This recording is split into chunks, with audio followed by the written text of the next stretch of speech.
The Statue of Liberty is one of the most recognizable symbols on Earth, yet few people know that it was once nearly abandoned, unfinished, and unwanted. Long before it welcomed immigrants to America's shores, the statue was the center of political debate, financial crisis, and fierce disagreement on both sides of the Atlantic. What stands today as a symbol of freedom was born out of struggle, compromise, and a meaning far more complex than most people realize. The story of the Statue of Liberty does not begin in New York Harbor. It begins in France, in the aftermath of revolution, at a time when the very idea of liberty was still fragile and contested. In the mid-19th century, France was wrestling with its own political identity, moving between monarchy, empire, and republic. It was in this environment that the idea of a monumental symbol of freedom first took shape. The concept was proposed by Édouard René de Laboulaye, a French historian and abolitionist who admired the United States for its republican ideals. He believed that America represented a living experiment in liberty, and that celebrating its independence could also inspire democratic reform in France.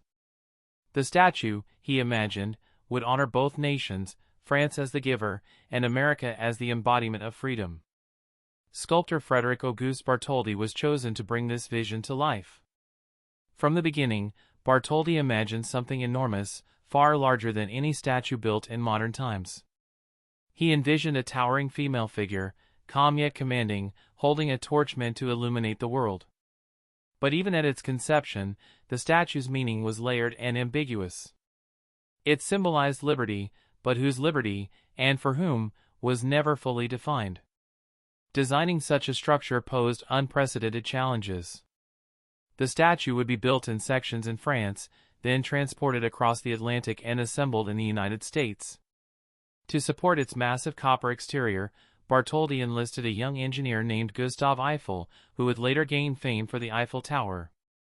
Eiffel designed an internal iron framework that allowed the statue to withstand wind, weather, and time, a hidden skeleton beneath a graceful exterior.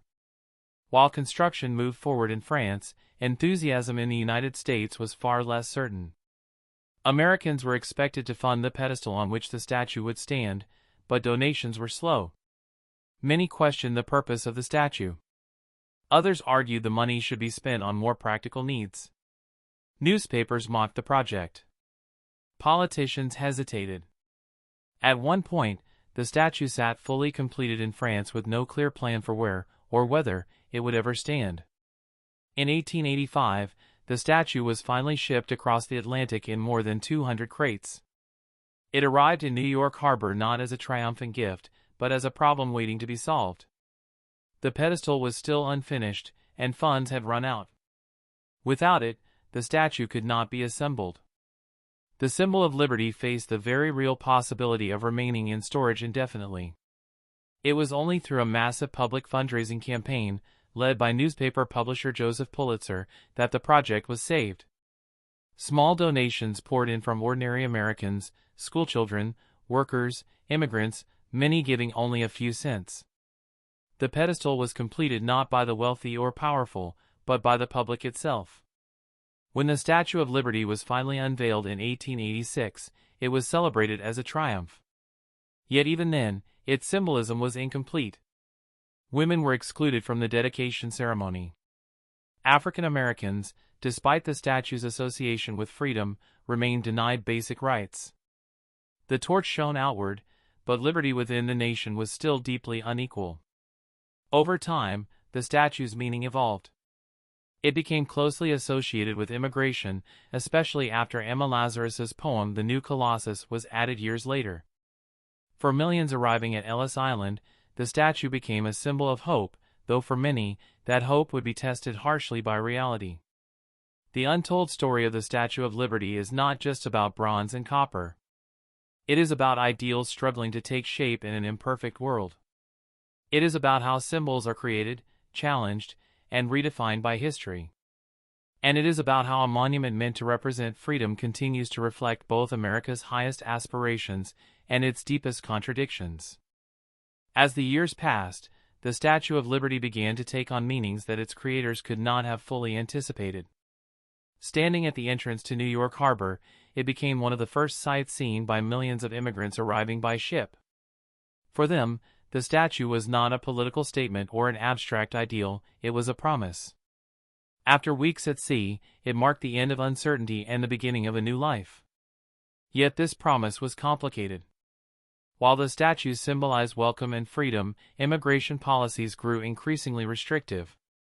Many newcomers faced detention, discrimination, or rejection at Ellis Island. The statue's calm expression and raised torch contrasted sharply with the anxiety and fear experienced by those passing beneath its gaze. Liberty, it seemed, was offered, but not equally guaranteed. The statue's association with immigration deepened in the early 20th century, especially as global conflicts and economic hardship drove waves of people toward the United States.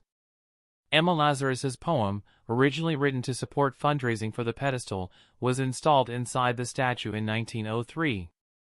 Its words reframed the monument's meaning, transforming it from a symbol of political liberty into one of refuge and hope for the world's displaced. At the same time, the statue existed within a nation still grappling with its own contradictions. Segregation, labor exploitation, and the denial of rights to women and minorities persisted long after the statue's dedication.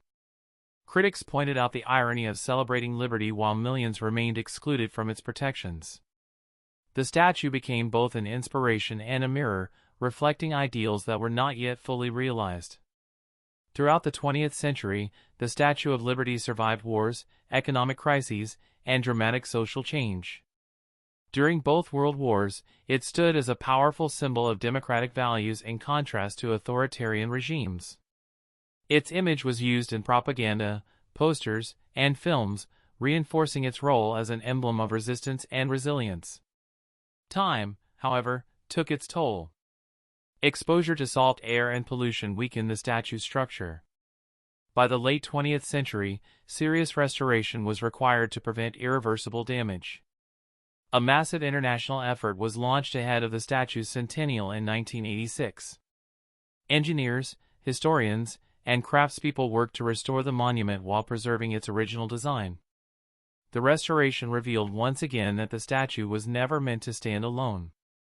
It was the result of collaboration between nations, engineers, workers, and donors. Its survival depended on collective effort, just as its symbolism depended on shared belief. In the modern era, the Statue of Liberty has become a global icon, instantly recognizable even to those who have never visited the United States. It appears in moments of celebration and protest alike. It has been embraced by movements advocating for civil rights, democracy, and human dignity. At the same time, it has been invoked in debates over immigration, borders, and national identity. This dual role underscores the statue's enduring power. It is not a fixed symbol with a single meaning. Instead, it evolves alongside the society that surrounds it. Each generation interprets liberty through its own struggles and aspirations, projecting those hopes onto the towering figure in the harbor. The untold story of the Statue of Liberty is that it has always been unfinished, not in form, but in purpose. Its promise has never been fully fulfilled, yet it continues to challenge nations and individuals to strive toward the ideals it represents.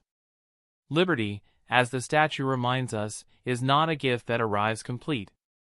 It is a responsibility, constantly tested, redefined, and defended. In the end, the Statue of Liberty stands not as a declaration of completed freedom, but as a question posed to every generation that looks upon it.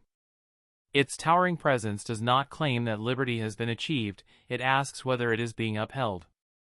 The statue endures because its meaning is not fixed, it grows and shifts as the world changes around it.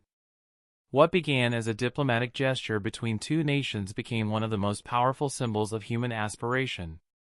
Over time, the statue absorbed the hopes of immigrants, the struggles of reformers, and the ideals of those who believed freedom could be broader, fairer, and more inclusive.